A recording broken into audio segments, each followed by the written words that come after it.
nanao mozao isan'andro karaharivanao. Mbo efa mangigna za tsy mamaly anao, mbola hitanao raha tao tsy haiko akory ataoko. Fa fitiavako anao zegny mahatonga za tsy mamaly anao. Nefa ndraiky arô ko mbola tsy tsapanao, tsy magnino tsara tsodraranao.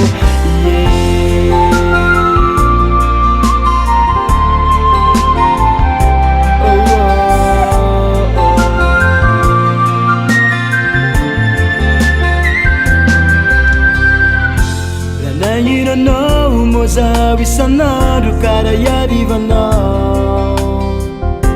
Mbo efa mangigna za tsy mamaly anao, mbola hitanao raha tao tsy haiko akory ataoko. Fa fitiavako anao zegny mahatonga za tsy mamaly anao. Nefa ndraiky arô ko mbola tsy tsapanao, tsy magnino tsara tsodraranao. Viavigny areko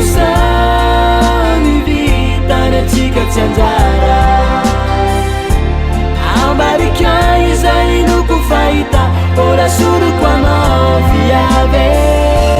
Tsofokorano anao ambilao zaho hitsinjo ny hoaviko.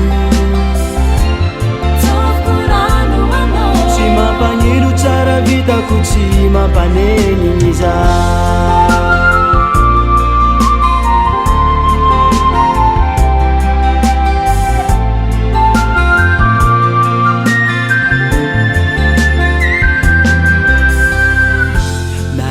Tinao fitiavako anao satria izaho tegna tia.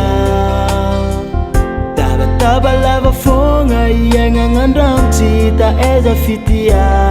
Anao re tiako mioma, tsy karan'irô nafantarako anao. Dami jiaby nilefa, sangsantsika regny karany fi mamparariza. Areko tsika tsy anjara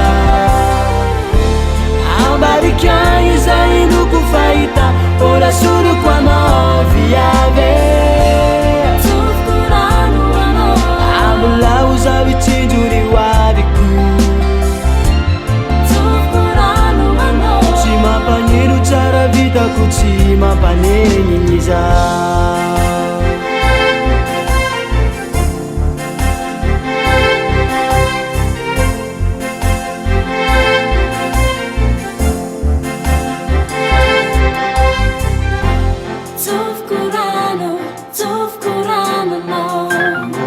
Oragnaja sy ankatianao. Tsofokorano anao mbo tsy jary mpitiavagna rôvo.